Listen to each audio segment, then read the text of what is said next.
So a little bit ago, I just uploaded a part one with more of an introduction to aural skills and sight singing.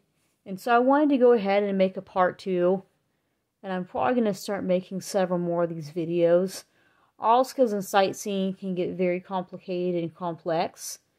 But, like I said in my previous video, don't feel bad if it takes you a while to comprehend these concepts. It really does for most people. As a music major in school, a lot of us will admit to you that aural skills and sight singing was a very complicated class. The first time I took it, I didn't get that great of a grade. Second time, third time, fourth time, took me a few rounds to be able to get a 4.0 in aural skills and sight singing 3. But once I spent several hours over a very long period of time, days, months, a few years, acclimating myself to these skills, and I'm finally starting to grasp them. I'm finally starting to like this subject. And I really hope that at some point you like it too, because it really will benefit you greatly in the long run. So, if you're a music teacher, it is very important to teach aural skills and sight singing. It is very important. It is going to greatly help your students with their sight reading abilities. And the great thing about aural skills and sight singing is it really even works really well if you're like me and you have students who have an intellectual disability, a learning disability, and a developmental delay. They do very well when you add aural skills and sight singing. It really helps them to be able to gain more independence at the instrument. It helps them to gain more independence with sight reading as well. Because no matter what type of learning we have in our classroom, the goal is to be able to help whatever individual we have gain skills and confidence, and to be able to promote independence with their instrument. And so if you have a student, for example, and they have a learning disability and they're struggling a little bit extra with sight reading, aural skills and sight singing training is really going to kind of close a gap there somewhere. And it's really, really going to help them build their sight reading skills. It's really great how this method can work with so many different types of people, whether the person's a neurotypical learner, neurodivergent learner, something along those sorts.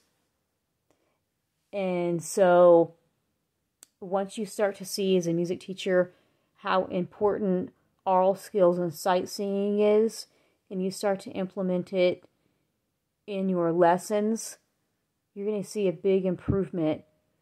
A lot of my students over the last several months have gotten a lot of confidence so what I do for them, I'll explain to you as a music teacher what I do for my students.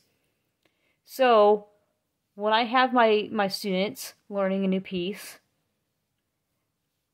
I write a little chart at the top of their paper for what the key signature is they have.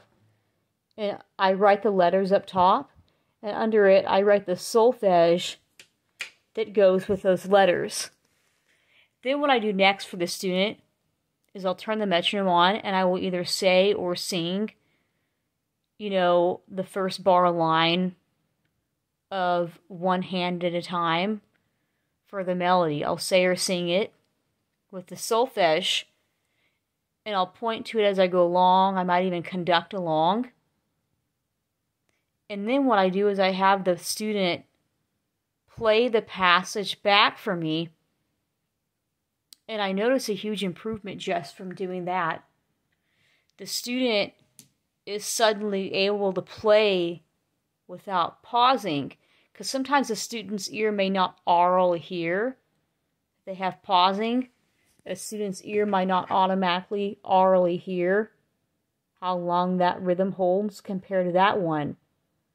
So once again, what I do, for example, if I had a student that was reading this, for example, I would say or sing in timing just one line at a time of the melody in one hand at a time, the right hand and the left hand. And then I would ask the student, okay, now I'm going to have you play that passage back to me. And the student reads it twice as better than before. It's really, really, truly amazing. And the student starts to see results quicker. Another good thing about helping your students learn aural skills and sight singing is, especially in piano, certain voices will sing above the other voices. So we have soprano, alto, tenor, and bass. And so when you sing or say the solfege, the student's ear can hear that soprano line will sing. And then those other voices, you're going to do the same thing with that. And then your student will aurally hear and understand that those ones are kind of what you consider somewhat quieter compared to the soprano and alto. You have the tenor and bass. I kind of like to refer to them as the background singers for soprano. And so your student will also start to hear phrasing instead of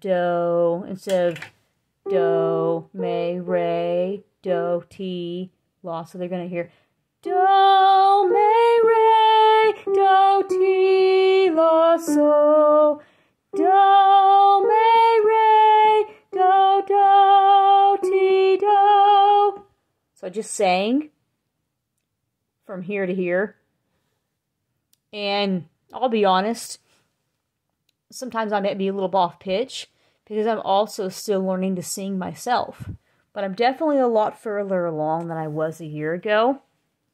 But I wanted to go on here and start to give some examples.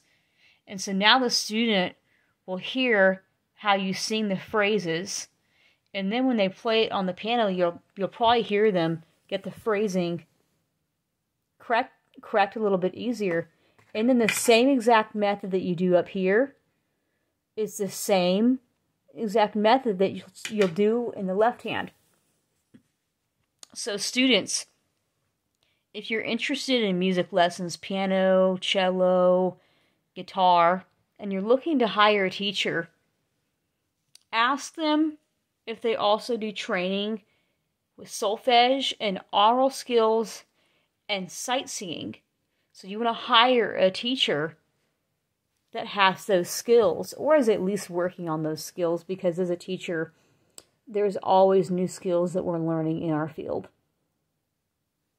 So I really hope that these videos help.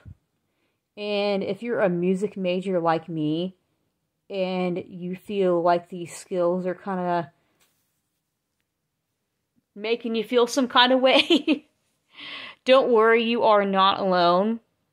I studied aural skills and sight singing 3 for hours and hours to get a 4.0 in that class this quarter. The first time I took it last year, I did not get a 4.0, but this time I did.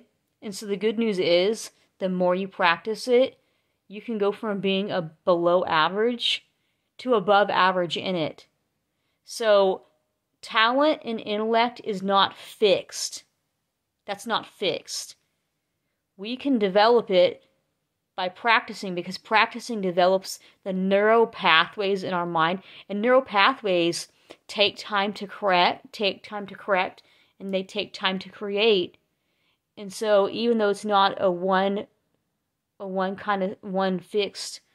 type of solution, easy solution, we have to let go of the mindset that instant gratification, where we have to instantly learn it now or we never will, because you definitely will master these skills over a long period of time. Hang in there, music majors, music teachers, music learners. Hang in there, and I promise that at some point you'll be able to understand these on an advanced level, just like I have. And I have a learning disability, and so I understand that it takes a while to learn something